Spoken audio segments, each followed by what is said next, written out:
जगत गुरु श्रील प्रभुपाद की इस्कॉन बिबली गणाचार्य जगत गुरु श्रील प्रभुपाद की जय विष्णुपाद परमहंस परिव्रजकाचार्य अष्टोत्तर शतशिष्यमान इस डिवाइन ग्रेस भक्ति सिद्धांत सरस्वती ठाकुर महाराज श्री प्रभुपाद की जय। अनंत कोटि वैष्णव वृंद की जय। नमाचार्य श्री हरिदास ठाकुर की जय। प्रेम से कहो श्री कृष्ण चैतन्य प्रभु नित्यानंद श्री अद्वैत गदाधर शिवासादि गौर भक्तवृंद की जय। श्री श्री राधा कृष्ण गोपीनाथ श्याम कुंड राधा कुंड गिरि गोवर्धन की जय। ब्रज वृंदावन धाम की जय। नवदीप प्रधान की जय। जगन्नाथपुरी धाम की जय। गंगा माई की जय। जमुना माई की जय। भक्ति देवी की जय। तुलसी महारानी की जय। समावेत भक्त वृंद की जय। निताय गौर प्रेमानंदे all glories to assemble before thee. All glories to assemble before thee. All glories to assemble before thee. Glories to Sri Sri Guru and Sri Maharaj.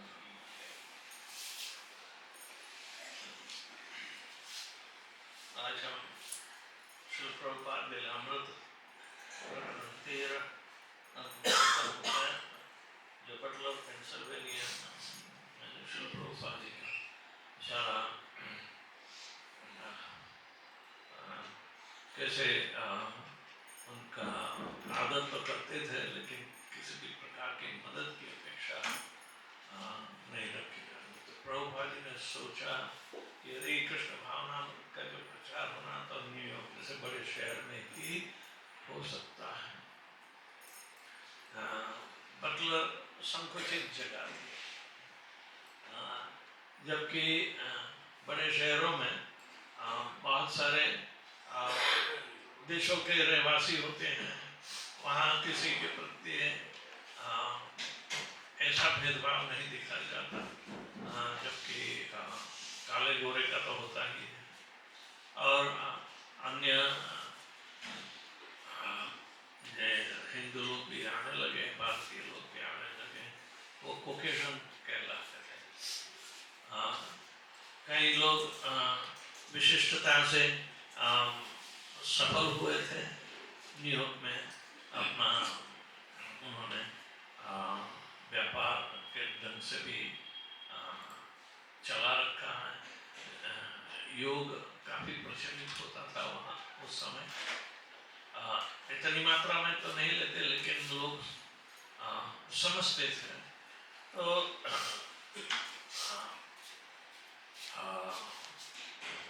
Shri Prabhupada ji ने कई लोगों का ऐसा संपर्क उनको भारत से भी मिला था जो उन्होंने इनके साथ पत्र व्यवहार करके चालू रखा था। तो यहाँ डॉक्टर मिश्रा की बात आती है इसके चैप्टर में। ये एकाकी संघर्ष इसका टाइटल है, प्रकरण 14 एकाकी संघर्ष। जैसे प्रभुपाद जी की लीलामृत लिखी गई है ऐसे गोपाल कृष्ण गोस्वामी की लीलामृत प्रकट होगी। क्योंकि जो व्यक्ति कृष्ण भावना मृत संघ में संकीर्तन आंदोलन में जो योगदान देता है कभी विफल नहीं जाता, उनकी सफलता होती ही है। और हमें हमेशा ये कभी भी नज़रअंदाज नहीं करना चाहिए कि ये चलो, लेकिन प्रभुपाद जी के शिष्य भी बहुत कम रहे हैं। उन्होंने कम से कम 5000 के ऊपर भक्तों को दीक्षा दी है। अभी तक 500 भी नहीं दिखाई देते, अभी तक 50 को इकट्ठे करने को भी बहुत मुश्किल हो जाता है। अब कहने का मतलब है कि जो श्री प्रभुपाद जी के सहवासी हैं इनका खास करके हमें संपर्क बनाए रखना होता है और सत्संग करते रहना होता है। चाहे वो कितने विकसित हो, कितने सफल हो, उसकी परवाह किए बिना जो प्रभुपाद जी के अनुग्रह को प्राप्त हुए हैं इनका आदर सत्कार तो करते हैं, लेकिन इनसे शिल प्रभुपाद जी की महिमा जानने के लिए हमें उत्सुक रहना चाहिए। वैसे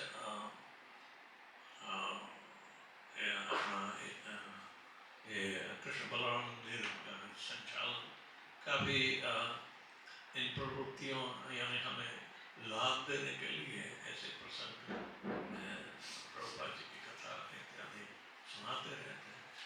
वे गोपाल कृष्ण महाराज की भी कथा सुना मिलेगी आपको। बहुत सारे संस्मरण होते हैं जब सेवा में एक साथ रहते हैं तो फिर भी कहीं कहीं विविधताओं या परिस्थितियों का कैसे वो मैनूवरिंग यानी कि कठिन समस्याओं का भी आसानी से और बहुत विश्वासपूर्ण उनका रुख रखाव ऐसा होता था कि सफल होंगे। इस्कॉन में इनके अलावा किसी ने इतने सारे मंदिर खड़े नहीं किए। गोपाल कृष्ण महाराज ने सिर्फ दिल्ली में किसी ने खड़े कर दिए, अन्य जगह पे तो। लेकिन भगवान ने क्या सोच रखा था कि देहरादून तो अभी थोड़े साल पहले ही 1-2 साल पहले ही सेंटर चालू हुआ था और इसमें तो ज़रा कोई विकास नहीं, लेकिन जगन्नाथ बलदेव थे तो वहाँ शायद पहली बार पहले गए होंगे, हमें ख्याल में नहीं है, लेकिन पहली बार गए थे और ऐसी हालत में भी गए थे। तो उनकी जो सारी कृष्ण भावना की जो दूसरों को उत्तेजन करने के लिए सब जगह पहुंच पाना इनके लिए कठिन होने के बावजूद भी जब जाते हैं तो इसमें आध्यात्मिक शक्ति का ही परिचय होता है। हमें काफी अच्छे तरह से जानना चाहिए कि एक वैष्णव होने के नाते भी किसी का जन्म विफल नहीं होता, कभी नहीं होता। तो हमें भी इन सारी चीज़ों से अवगत होना आवश्यक होता है। शिल प्रभुपाद जी न्यूयॉर्क में आते हैं और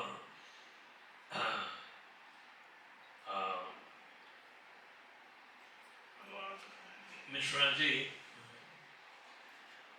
जी के अपार्टमेंट में इनको स्थान मिला है, वहाँ इनके साथ रह रहे हैं। उन्होंने दूसरा कमरा भी बगल में दे रखा था, लेकिन जब भगवद गीता पर समझ इत्यादि वो देते थे, प्रभुपाद जी को कभी चांस नहीं देते थे। लेकिन फिर भी ये यहाँ बहुत सारी रोचक बातें खड़ी हो जाती है भगवान की। देखो कैसे इच्छाएं इनको आगे आगे प्रोत्साहित करती रहती है। प्रभुपाद जी के वार्तालाप से हमें ये इनके द्वारा ही हमें समझ में आता। प्रभुपाद जी कहते हैं मैं पीछे बैठा करता और बैठकों में मैं उनकी बातों को चुपचाप सुनता रहा। वे यानी मिश्रा जी निर्विशेषवाद की निरर्थक बातें करते रहते हैं और मैं चुप रहता। तब एक दिन उन्होंने पूछा कि क्या मैं कुछ कहना चाहूंगा।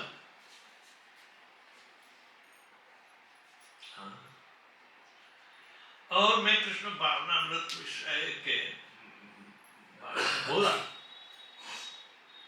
मैंने चुनौती दी कि वे शंकराचार्य के हवाले से मनगढ़ंत दर्शन और व्यर्थ की बातें बता रहे थे, सीधा सा। उन्होंने इस बात का इनकार किया, अपने बचाव की कोशिश की और कहा कि वे नहीं बता रहे हैं, शंकराचार्य बता रहे हैं।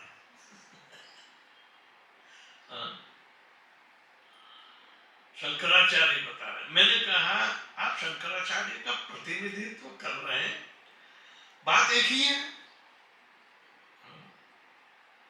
तब वे मुझसे बोले, स्वामी जी मैं आपको बहुत चाहता हूं, किंतु आप यहाँ भाषण नहीं दे सकते।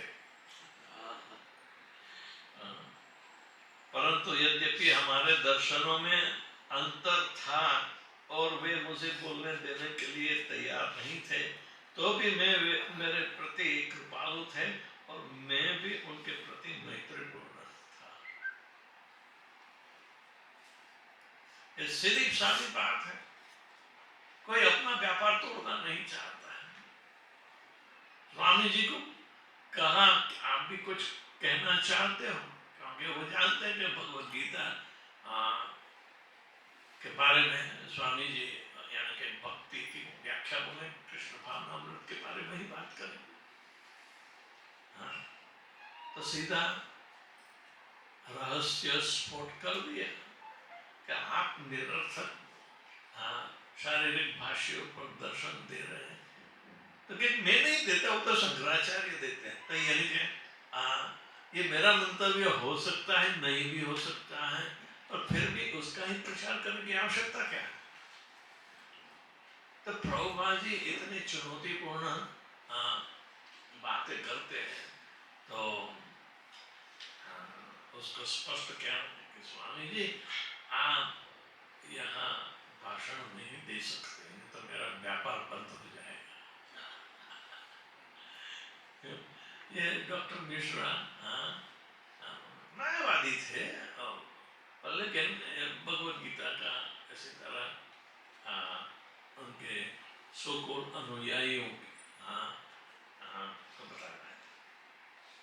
श्रील प्रभुपाद न्यूयॉर्क महानगर में किसी को नहीं जानते थे,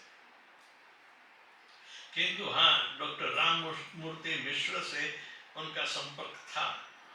उन्होंने बटलर से डॉक्टर मिश्र को एक पत्र लिखा था, जिसके साथ परमानंद मेहरा से बंबई में प्राप्त परिचय पत्र भी संलग्न कर दिया था। उन्होंने डॉक्टर मिश्र को फोन भी कर दिया था कि डॉक्टर मिश्र ने न्यूयॉर्क में उनका स्वागत करते हुए अपने साथ रहने का आमंत्रण भी दिया। फिलाडेल्फिया से पोर्ट अथॉरिटी बस टर्मिनल पहुंचने पर डॉक्टर मिश्र का एक विद्यार्थी उन्हें मिला और सीधे शहर के भीतर हो रहे एक भारतीय उत्सव में ले गया। वहां प्रभुपाद की भेंट डॉक्टर मिश्र तथा रविशंकर और उनके भाई नर्तक उदय शंकर से हुई। ये जाने माने रविशंकर तो सितार वादक थे और उनका भैया भारतनाट्यम और बहुत प्रकार के नृत्य कला में विशेषज्ञ था।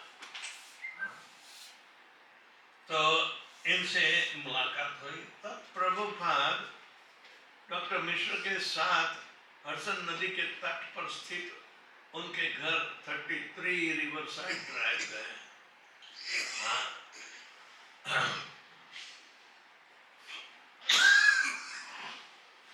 वह घर 14 मंजिल पर था। उसमें बड़ी बड़ी खिड़कियां थी जो नदी की ओर खुलती थी। डॉक्टर मिश्र ने प्रभुपाद को एक अलग कमरा दे दिया। डॉक्टर मिश्र नाटकीय और आडंबर प्रिय व्यक्ति थे। आंखें नचाकर और हाथ झटककर बातें करना उनका स्वभाव है। काफी स्टाइलिश थे। वे सदैव प्रिय और सुंदर जैसे शब्दों का प्रयोग करते थे। गुरु कैसा होना चाहिए उसकी एक कला परिष्कृत छवि प्रस्तुत करने वाले डॉक्टर मिश्र को कुछ न्यूयॉर्क निवासी शहरी स्वामी कहते थे। शहरी स्वामी अमेरिका आने के पहले वे संस्कृत के अध्ययन गुरु और डॉक्टर हो चुके थे।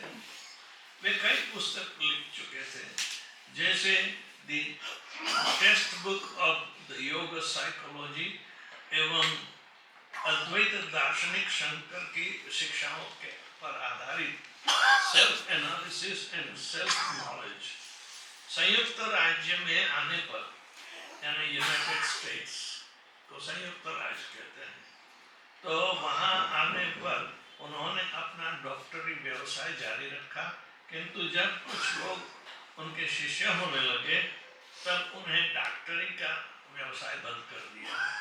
यद्यपि वे सन्यासी थे, किंतु वे पारंपरिक गेरुई धोती और कुर्ता नहीं धारण करते थे, अपितु सिली हुई नेहरू जैकेट और सफेद ढीला पायजामा पहनते थे। उनका वर्ण श्याम था, जबकि प्रभुपाद जी का रंग सुनहरा था और बाल घने तथा काले थे। 44 वर्ष की अवस्था होने पर भी डॉक्टर मिश्र प्रभुपाद के लड़के जैसे युवक लगते थे। जिस समय प्रभुपाद जी से उनका संपर्क हुआ, डॉक्टर मिश्र का स्वास्थ्य खराब चल रहा था। प्रभुपाद का आगमन उनके लिए मानो पूर्ण औषध सिद्ध हुआ। देखो भगवान ने कैसी परिस्थिति बनाई। डॉक्टर मिश्रा ने इनको आकर अपने साथ रहने के लिए कहा, लेकिन कृष्ण भावना पर वो भाषण नहीं दे सकते थे। सही। उसके उपरांत भी फिर भी हम देखेंगे कि जब मौका मिलता तो अवश्य मौके का फायदा भी उठाना चाहिए।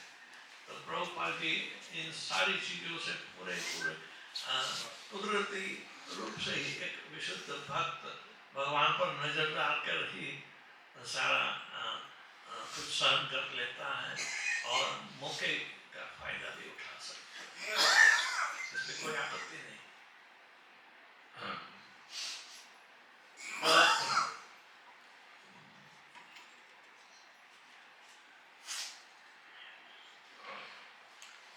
राममूर्ति मिश्र कह रहे हैं, परम पुण्य मूर्ति प्रभुपाद भक्तिवेदांत गोस्वामी जी ने अपने प्रेम से सचमुच मुझे जीत लिया। वे सचमुच प्रेम के अवतार थे। मेरा शरीर अस्थि पंजर मात्र रह गया था। उन्होंने अपनी पाक विद्या और विशेष करके अपने प्रेम और भगवान श्री कृष्ण के प्रति अपनी भक्ति से सचमुच ही मुझे जीवनदान दिया। भोजन बनाने में मैं बहुत आलसी था, पर वे उठ जाते और भोजन की तैयारी कर डालते। डॉक्टर मिश्र इस बात के प्रशंसक थे कि प्रभुपाद जी एक रसायन शास्त्र की सूक्ष्मता के साथ तरह तरह के व्यंजन तैयार करते थे और उन्हें खाने के प्रति भी उनमें बड़ा उत्साह था। राममूर्ति मिश्र कह रहे हैं कि वे मुझे रोटी नहीं अपितु प्रसाद प्रदान करते थे। यही जीवन था और उन्हें मेरा जीवन बचा लिया। उस समय मुझे विश्वास नहीं था कि मैं जीवित रहूंगा, किंतु उनका समय से खाना खिलाना, चाहे मुझे भूख हो अथवा न हो, मुझे बहुत पसंद आया। वे उठ जाते और कहते हैं, यह भगवत प्रसाद लो, और मैं कहता बहुत अच्छा। जोन्स वाल, जो डॉक्टर मिश्र के एक पुरानी शिष्या थी, श्रील प्रभुपाद और अपने गुरु को रिवरसाइड ड्राइव के उनके आवास में प्राय साथ साथ दिखा करते। जॉन सुवाल कहते, मुझे स्वामी जी की एक स्मृति एक बच्चे जैसी है, इस अर्थ में कि वे बड़े भोले भाले, सरल और निरीह लगते हैं। डॉक्टर मिश्र के माध्यम से मेरी जो धारणा है उसके अनुसार वे प्रभुपाद को अपने पिता तुल्य समझते थे, जो उनके प्रति बहुत दयालु और कृपालु थे। किंतु स्वामी जी को निर्दिष्ट करने के लिए जो शब्द अधिकांश प्रयुक्त होते थे, वे थे एक बच्चे की तरह, जिसका भाव यह था कि वे पुरातन सुंदर अर्थ में सरल थे।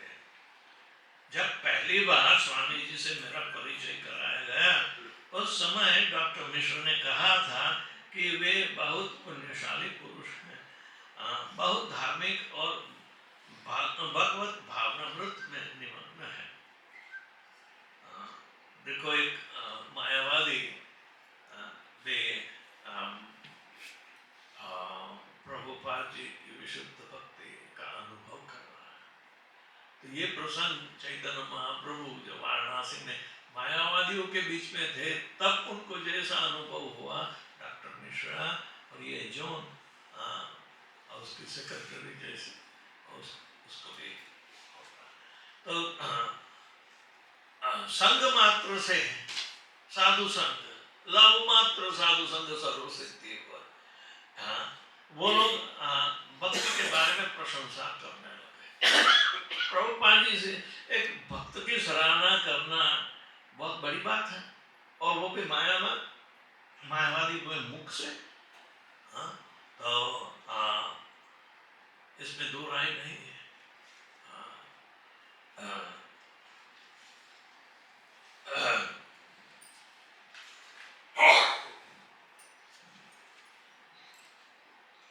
स्वामी जी का स्वभाव बहुत मधुर थे, स्वभाव से ही मधुर थे। स्वयं मुझे स्मरण है कि न्यूयॉर्क के जीवन के नित्य प्रति की उलझनों में फंसे रहने पर भी वे बहुत अच्छे व्यक्ति थे। स्वामी जी अपना कार्य आरंभ करने के लिए सर्वोत्तम स्थान की तलाश में थे। वे व्यवहार पटु व्यक्ति थे। मुझे अच्छी तरह स्मरण है कि हर रात को अपने कपड़े धोने के बारे में बहुत सावधान थे। मैं उनके पास जाती और पाती कि डॉक्टर मिश्र के आवास में कुछ विद्यार्थी बैठे हैं और स्नान घर में स्वामी जी के गेरुए वस्त्र टांगे हुए हैं। कभी कभी श्रील प्रभुपाद डॉक्टर मिश्र से अपना अमेरिका आने का उद्देश्य के संबंध में विचार विमर्श करते हैं और पश्चिम में कृष्ण भावनामृत की स्थापना करने के विषय में अपने आध्यात्मिक गुरु की कल्पना की चर्चा करते हैं। वे डॉक्टर मिश्र से सहायता के लिए अनुरोध करते हैं, किंतु डॉक्टर मिश्र सदैव अपने शिक्षण कार्य की बातें करते हैं, जिसके कारण उन्हें बहुत व्यस्त रहना पड़ता था। वे यह भी कहते हैं कि उनकी योजना यथाशीघ्र अमेरिका छोड़ने की थी। कुछ सप्ताह के बाद जब प्रभुपाद की अपने आवास में रखना डॉक्टर मिश्र के लिए असुविधाजनक लगने लगा, तब उन्होंने स्वामी जी को सेंट्रल पार्क के स्थित निकट 100 नंबर का वेस्ट 72nd स्ट्रीट की 5वीं मंजिल पर अपने हठयोग स्टूडियो में स्थानांतरित कर दिया। वह विस्तृत स्टूडियो इमारत के मध्य में स्थित था। उसमें एक कार्यालय था और उसमें लगा हुआ था एक निजी कक्ष था जिसमें स्वामी जी ठहरे। उसमें कोई खिड़की नहीं थी। डॉक्टर मिश्रा का जो रिवरसाइड का अपार्टमेंट, यानी कि जो ऐसी जगह रहते हैं तो काफ़ी किराया भी होता है। पहुँचे हुए व्यक्ति, व्यापारी लोग वहाँ रहना पसंद करते हैं। इसी तरह लोअर ईस्ट साइड में और सब जगह न्यूयॉर्क में ऐसी बातें पैसे वाले लोग रहते थे। लेकिन स्वामी जी को अपने पास न रखकर अपने स्टूडियो में, यानी कि जहाँ भक्त लोग आते प्रचार, यानी कि उनके लिए जो शिक्षा इत्यादि देने का प्रयोजन था, तो वहाँ एक कमरा खाली था जिसमें खिड़कियाँ भी नहीं थी। तो स्वामी जी को रहने के लिए वहाँ स्थानांतर कर दिया। यानी कि भेदभाव होने पर भी ये मेरा धंधा बंद करा देगा यदि उसे मेरे पास रखूँगा। ऐसे ईर्ष्यालु भाव साधुओं में भी प्रकट होते हैं, लेकिन प्रभुपाद जी तो वैष्णव थे, उनमें कभी ऐसा भाव पैदा नहीं हुआ। लेकिन जो उन्होंने मदद की वो वैसे स्वीकार ही। कभी उन्होंने किसी के बारे में कोई टिप्पणी भी नहीं की, न तो कोई ऐसा आलोचन भी किया कि किसी को ठेस पहुंचे। वैष्णव का ये चरित्र बहुत उदात्त होता है और हमें भी ऐसा चरित्र बनाने के लिए कोशिश करनी चाहिए। संयोग तो दे ही देते हैं भगवान, सबके साथ सब विचारों की आकले होती है, तो हम अपना रुख कैसे करते हैं, कैसे प्रभाव भक्ति का बढ़ा सकते हैं, उसके बारे में, यानी कि प्रचार ही सार है। जीवन को सफल बनाने के लिए प्रचार ही सार है। तो कैसे हम प्रचार करते हैं उस पर ध्यान देना चाहिए।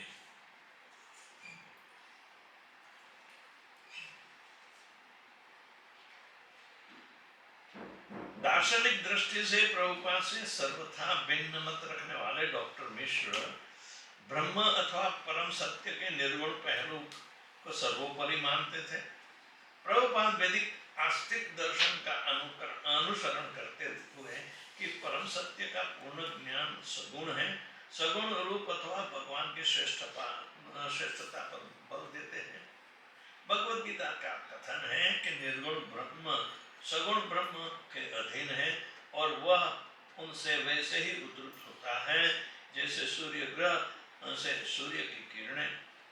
इस निष्कर्ष की शिक्षा प्राचीन भारत के प्रमुख परंपरागत आचार्यों जैसे रामानुज और मध्व ने दी है और श्रील प्रभुपाद मध्वाचार्य की गुरु शिष्य परंपरा में थे। दूसरी ओर डॉक्टर मिश्र शंकर के अनुयायी थे जिनकी शिक्षा थी कि परम सत्य के निर्गुण व्याप्ति ही सब कुछ है और भगवान का सगुण रूप अंततः माया का भ्रम है। प्रभुपाद के आस्तिक दर्शन में जहां आत्मा को भगवान का शाश्वत दास स्वीकार किया जाता है, वहां डॉक्टर मिश्र के विचार के अनुसार आत्मा व्यष्टिक नहीं है, परंतु उनका विचार था कि क्योंकि हर व्यक्ति पर ब्रह्म ईश्वर से अभिन्न है, इसलिए अपने से बाहर ईश्वर की आराधना करने की कोई आवश्यकता नहीं। जो कुछ है आपको, आपके अंदर है, आप ही वो हो, यानी कि अहम ब्रह्मास्मि, तत्वमसि, वो तत्व में ही। तो ऐसे ऐसे वैदिक सत्यों का अपभ्रंश करना, यानी कि दूसरा ही एक अर्थ घटन करना, और वो भक्ति के विरुद्ध, इन पर ही वो लोग दर्शन कराते थे।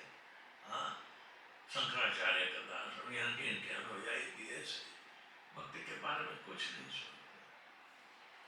मुझे भी प्रत्यक्ष ऐसा अनुभव है। जब हम पोस्ट ग्रेजुएट कर रहे थे बड़ौदा में, तो एक भारत का परम विख्यात स्वामी चिन्मयानंद आए और 12वें अध्याय जो भक्ति योग के नाम से जाना जाता है, इन पर 3 दिन का सेमिनार रखा। तो हम तो काफी जिज्ञासु थे, भगवद गीता पढ़ते थे हर रोज, तो हम सोचा कि चलो जाने तो सही। तो कॉलेज से 3 दिन की छुट्टी लेकर हम गए थे। तीसरे दिन भी हमें लगा कि मेरी खोपड़ी में कुछ जाता नहीं, ये बोल रहा है, ऐसी अटपटी भाषा, कहाँ मुंह कहाँ पूछ पता ही नहीं चलता। हम परेशान हो गए। वैसा ही अनुभव अपने श्रीनाथ जी को हुआ था। वो भी स्वामी चिन्मयानंद के चेले थे और उसकी माँ श्री प्रभुपाद जी को अपने घर में ले आई। वो श्रीनाथ जी की भक्त थी, तो बम्बई में ही इनका बड़ा घर था, पिताजी चले गए थे, तो माँ बेटे ही और वो अभी ग्रेजुएट होकर हार्वर्ड से आ गए नाथ जी दास। तो उन्होंने देखा कि ये माता तो एक साधु के पीछे इनका घर में अपराध कर रही है, क्या बात है। लेकिन वैष्णव थी और वो बड़े विचार वाले थे, तो उन्होंने संस्कार के मुजब दंडवत इत्यादि किया और जिज्ञासा हो गई, क्योंकि वो भी भगवत गीता पढ़ाता था और स्वामी जी भी भगवत गीता पढ़ाते। तो उसमें परदेश से आए पढ़े लिखे काफी चालाक होते हैं, तो वो चालाकी का उपयोग दोनों स्वामी पर करने लगे। वो कि जो चिन्मय स्वामी भगवत गीता के किसी भी चैप्टर से श्लोक का अनुवाद और सब प्रकार की समझौती देते थे, उसमें वो प्रश्न निकालते और प्रभुपाद जी को पूछते थे कि आप कैसे उसे समझाओ। तो प्रभुपाद जी का जवाब उत्तर इतना रोचक था, तो उसने स्पष्ट दोनों में भेद देखा और जो प्रश्न प्रभुपाद जी को पूछा वही प्रश्न स्वामी चिन्मयानंद को वापस पूछता और उसने देखा कि इसमें तो कोई स्वाद भी नहीं। तो इसी तरह कई बार जब हुआ तो स्वामी चिन्मयानंद भी देखते कि ये आगे पीछे क्यों हो रहा है। तो किसी ने कहा कि वो स्वामी भक्तिवेदांत के पास जाता है, हम उसके घर आए थे, तो भक्ति के बारे में उसकी जिज्ञासा इतनी बड़ी थी कि प्रभुपाद जी ने उसको पूर्ण आश्वस्त कर दिया था।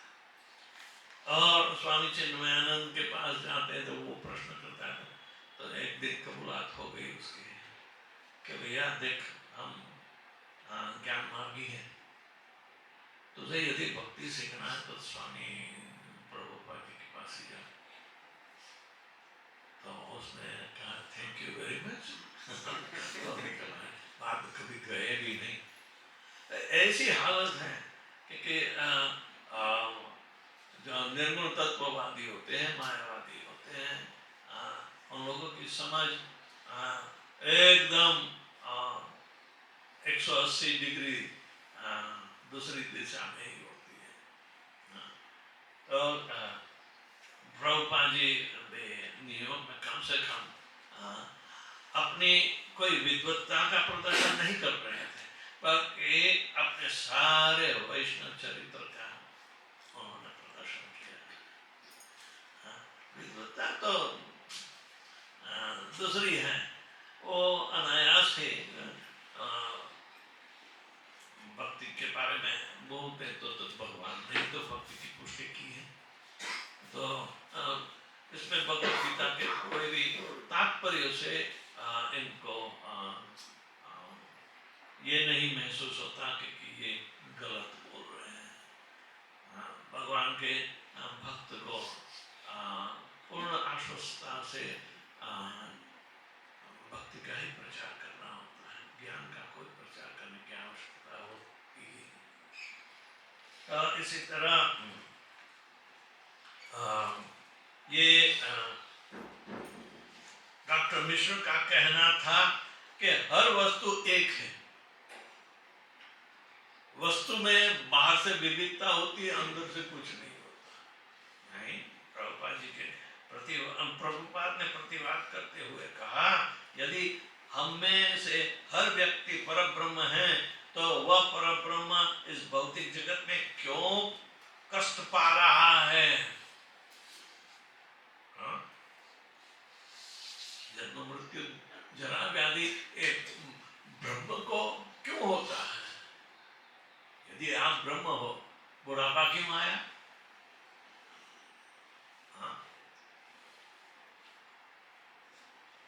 तो भौतिक जगत में क्यों कष्ट पा रहा है और संघर्ष क्यों कर रहा है। डॉक्टर मिश्र प्रत्युत्तर में कहते थे कि परब्रह्म अस्थायी रूप से माया से आच्छादित है, अस्थायी और हठयोग तथा ध्यान ऐसे मनुष्य प्रबुद्ध हो जाता है और उसे यह बोध हो जाता है कि यह सब ब्रह्म है। प्रभुपाद पुनः चुनौती देते हैं, यदि ब्रह्म माया से आच्छन्न हो सकता है तो मानना पड़ेगा कि माया ईश्वर से परब्रह्म से महान है। माया ही सर्वोपरि है यदि परब्रह्म यदि आच्छादित हो जाता है। और प्रभुपाद डॉक्टर मिश्र को मायावादी मानते थे क्योंकि डॉक्टर मिश्र अनजाने ही माया की इस परम सत्य से महान माया को परम सत्य से महान स्वीकार करते थे। श्रील प्रभुपाद के लिए निर्विशेष दर्शन न केवल अरुचिकर था वरन इसे भगवान का अपमान मानते थे। भगवद गीता के 7वें अध्याय के 24वां श्लोक, 9वें अध्याय के 11वां श्लोक में भगवान कृष्ण कहते हैं कि मूढ़ लोग मुझे नहीं जानते, सोचते हैं कि मैंने यह रूप और शरीर धारण किया है। अपनी अल्पज्ञता के कारण वे मेरी उस परा प्रकृति को नहीं जानते जो अपरिवर्तनीय और सर्वोच्च है। मूर्ख मेरा उपहास करते हैं जबकि मैं मनुष्य रूप में अवतार लेता हूँ। अवजानन्ति मां मूढ़ा मानसिं तनुमाश्रितं परम भावम अजानन्त मम भूत महेश्वरम्। वे मेरी दिव्य प्रकृति की ओर समस्त सृष्टि पर मेरे प्रभुत्व को नहीं जानते। भगवान चैतन्य में ये जोरदार शब्दों से मायावादी दर्शन का खंडन करते थे। पर ब्रह्म से संबंधित हर वस्तु आध्यात्मिक है, उसमें उसका शरीर, ऐश्वर्य, साज सामान आदि से मिलित है, किंतु मायावादी दर्शन उसके आध्यात्मिक ऐश्वर्य को आच्छादित कर देता है और निर्विशेषवाद का प्रतिपादन करता है।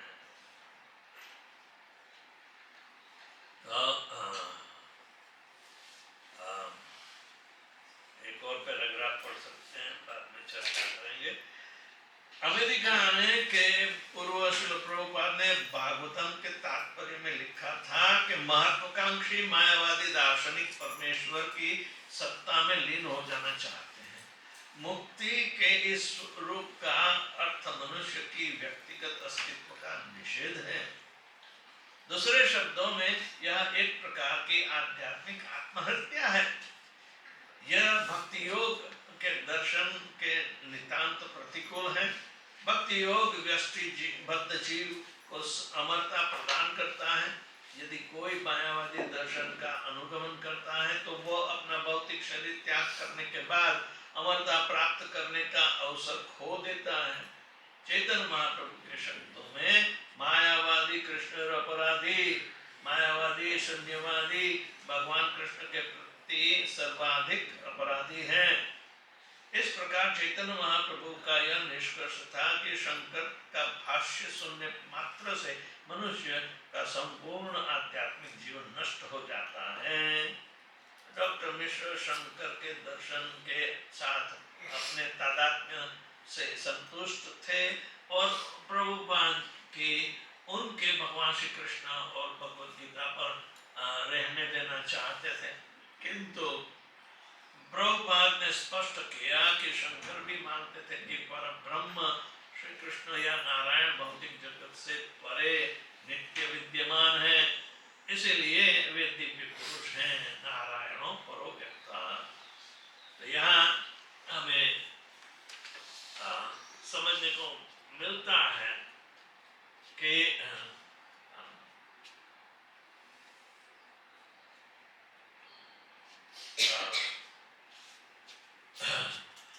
हमें हमेशा निर्गुण तत्ववाद और विशुद्ध भक्ति में सगुणात्मक भाव, गुण भौतिक ही होते हैं ऐसा थोड़ा है। आध्यात्मिक गुण की तो बात करता ही नहीं कोई। आत्मा को भौतिक गुण लागू नहीं होता, वो तो मायावादी भी जानते हैं। तो आध्यात्मिक गुण भी तो होने चाहिए जो सच्चिदानंद कहलाते हैं। भौतिक गुण है सत्व, रज और तम, जो विपरीत है सच्चिदानंद। इन लोगों का दर्शन आत्मा का अस्तित्व को मानते हैं, लेकिन काम चलाओ माया के रूप वो आच्छादित हो जाता है। यानी कि यदि आप ज्ञानी बन जाओगे शंकराचार्य की फिलोसॉफी के आधार पर, तो आप ब्रह्मलीन हो जाओगे, ब्रह्म की स्थिति प्राप्त हो जाओगे और एकत्व आ जाएगा।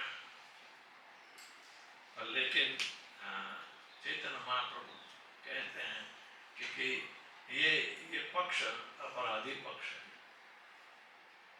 अपराधी पक्ष, उसे हमें कोई संतोष होता नहीं।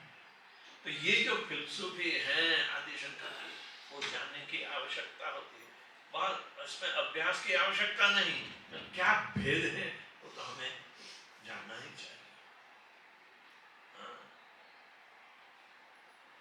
तो छोटी सी चीज को इतनी घुमा घुमा कर बोलते हैं, यानी कि उसका सार ही निकल जाता है हाथ में से।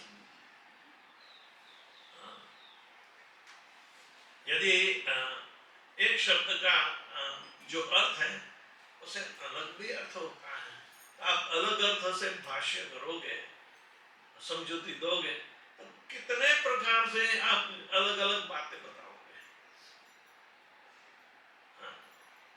यानी कि उसका कोई निर्णय ही नहीं। एक बार ये स्वामी चिन्मयानंद की बड़ी संस्था पवई मुंबई में है, आज भी है, डॉक्टर नरेंद्र देसाई और श्रीनाथ जी दास वहाँ जाते थे, क्योंकि बहुत सारे पढ़े लिखे स्टूडेंट भी ज़्यादा इनके पीछे थे। अंग्रेजी में प्रचार करते थे केरला के, और हिंदी तो जानते नहीं। तो मायावादी लोग इसी तरह अपनी जो ज्ञान अर्जित किया है उसका बड़ा आडंबर करते हैं और उससे लोग प्रभावित हो जाते हैं। जबकि श्री प्रभुपाद जी का चरित्र देखोगे तो वो भी प्रभावित करने वाला है, लेकिन तरीका काफी अलग है। सीधा साधा प्रेम पूर्ण व्यवहार करना, किसी का भी बुरा नहीं चाहना या न करना, या इनका गैरलाभ नहीं लेना। जो जो परिस्थिति बनी है प्रभुपाद जी ने सहर्ष स्वीकार की है। उसके अच्छे मकान में न रहने का न मिले तो भी क्या, चलो कहीं तो हमें कोठरी दे दी। आगे देखोगे वही कमरे में उनका टाइपराइटर इत्यादि चोरी हो जाता है। तब उन्होंने सोचा कि यहाँ से निकलना पड़ेगा, और प्रभुपाद जी के संपर्क में डॉक्टर मिश्रा के जो जो शिष्य लोग थे, जब संपर्क में आने लगे तब प्रभुपाद की ओर ज्यादा आकर्षित होने लगे। तो उन्होंने ही तो मदद की है प्रभुपाद जी को सेटल करने की, क्योंकि वो लोग जो जगह से आते थे वो बावरी कहलाती थी। आज भी बावरी स्ट्रीट है, और वहाँ बहुत सारे हिप्पी लोग और खास करके नशा करने वाले लोग उस समय रहते थे, बहुत सारे लोग। अपना 26 सेकंड एवेन्यू का जो मंदिर पहला बना है वो भी इसी इलाके में है। तो प्रभुपाद जी ने सारी परिस्थितियों को सहन करी है, विरोध नहीं किया है, क्योंकि भौतिक प्रकृति तो बदलती रहती है, अध्यात्म की प्रगति बदलती नहीं चाहिए, वो किसी भी संयोग में प्रभावित नहीं होनी चाहिए, चाहे कितनी भी परिस्थितियां हैं। तो इसी तरह जब एक भक्त का विशुद्ध चरित्र बनता है तो इतना सक्षम होता है कि सब चीज आपको आप हो जाती है। नहीं तो कौन कह सकता है कि ऐसा श्री प्रभुपाद जी ने जो जो 11 साल की अवधि में 108 मंदिर बनाए, ये किया वो किया, कितने पुस्तकों लिखे, कितनी भाषाओं में प्रकट हुए, कितने शिष्य बनाए, कितने पत्र व्यवहार किया, लिखते थे। टेलीफोन था ही नहीं। टेलीफोन करने के लिए तो उस समय इतना विकास नहीं होता था। तो न्यूयॉर्क शहर से हम लोग फोन करते तो हमें जाना पड़ता था ऑपरेटर के पास। ऑपरेटर को डायल करो और वो उसको इंडिया का नंबर दो, तो जिनके घर वो जो पुराने फोन लगे थे वो रिंग होता था। इतनी मुश्किल, कभी कभी लाइन में खड़ा होना होता, कब आएगा, कब जाएगा, कब फोन, नहीं तो सीधा संपर्क होता है। उस समय वो जो क्या बोलते हैं टेलीग्राफ, टेलीग्राफिक मैसेज प्रचलित थे वो, लेकिन वो बिजनेस में ज़्यादा काम करते थे। तो लेकिन जब व्यक्तिगत फोन करना, भक्तों को भी जब मंदिर में पहले पहले करना पड़ता था, तो न्यूयॉर्क से 40 किलोमीटर दूर बड़ा एक सेंटर था जो विदेशों में फोन करने के लिए। हमने भी किया है। हम समझते थे कि प्रभुपाद जी ने पत्र लिखकर सबके साथ संपर्क बना रखा, संपर्क बना रखा। जब मिश्रा जी ने सिर्फ अपने शिष्यों के साथ ही संपर्क बना रखा,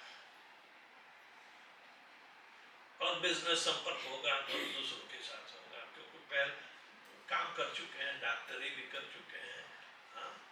तो जो भी है, कहने का मन ये वैष्णव चरित्र बहुत उदात्त होता है।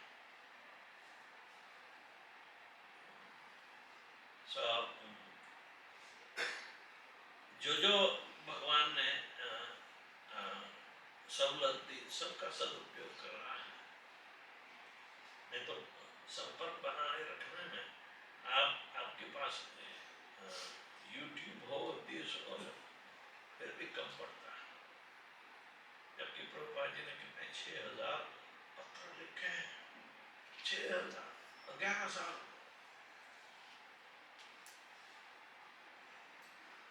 और वो भी सब विमास होंगे, तो कितना होता है, और कितनी सिफत से, कितनी स्पष्टता, सबको उत्तेजन देते थे।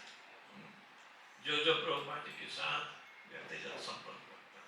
आजकल तो कोई रखता भी नहीं, अपने गुरु के साथ भी संपर्क नहीं रखता। हाँ, तो उस समय जो जो साधु संत का माध्यम दूरी होने के बावजूद इतनी निकटता अनुभव करना वैष्णव चरित्र है। प्रभुपाद इतने आदर्श। तो व्हाट्सएप में ज्यादातर 60-70% व्हाट्सएप मैसेज में गुरुदेव को सादर नमस्कार, बस इसके अलावा कुछ न तो कोई संदेश आप ले, कोई मुश्किल, कोई वर्णन नहीं करता।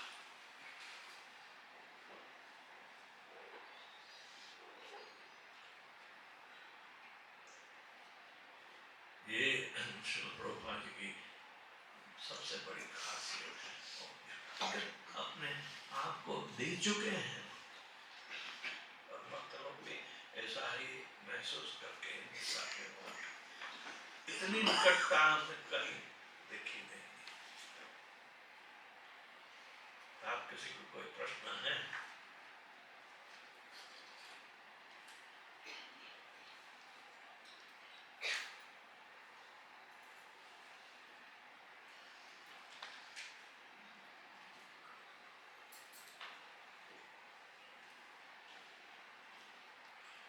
कोई प्रश्न नहीं, सब समझ में आ गया। हाँ, स्वामी जी दंड बहुत बहुत धन्यवाद आपके सुंदर व्याख्यान के लिए। तो वेद जो है, ऐसा क्यों लगता है कि वेद थोड़ा अलग बोल रहा है? जैसे ज्ञान मार्ग में बता दिया अहम ब्रह्मास्मि, तत्त्वमसि। क्योंकि वो दर्शन था उसके समय में, लेकिन उसके पीछे कारण क्या था? किसने आदेश दिया? शंकर भगवान। आप विष्णु पुराण में पढ़ी, शंकर, मैंने बुद्ध के अवतार में मैंने इनको नास्तिक बना दिया है और वेदों को हटाया है, तो वेदों की पुनर्स्थापना करने के लिए तू बहुत चालाक है। विष्णु भगवान ने आदेश दिया कर। हाँ। तब शिव जी पद्म पुराण में पार्वती को कहते कि मैं कलयुग में ब्राह्मण के रूप में आऊंगा और मायावादम असत शास्त्रम प्रच्छन्न गुण बोधम, मया देवीता ब्राह्मण रूपेण कलिना, और मैं उसका प्रचार करने आऊंगा जानबूझकर।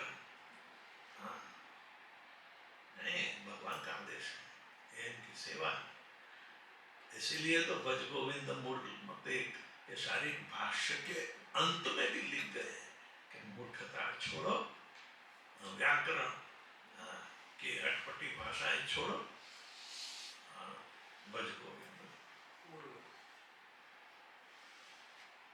नारायण परो व्यक्ता। यहाँ ये शंकर मत है कि हाँ, नारायण से ऊपर कोई नहीं।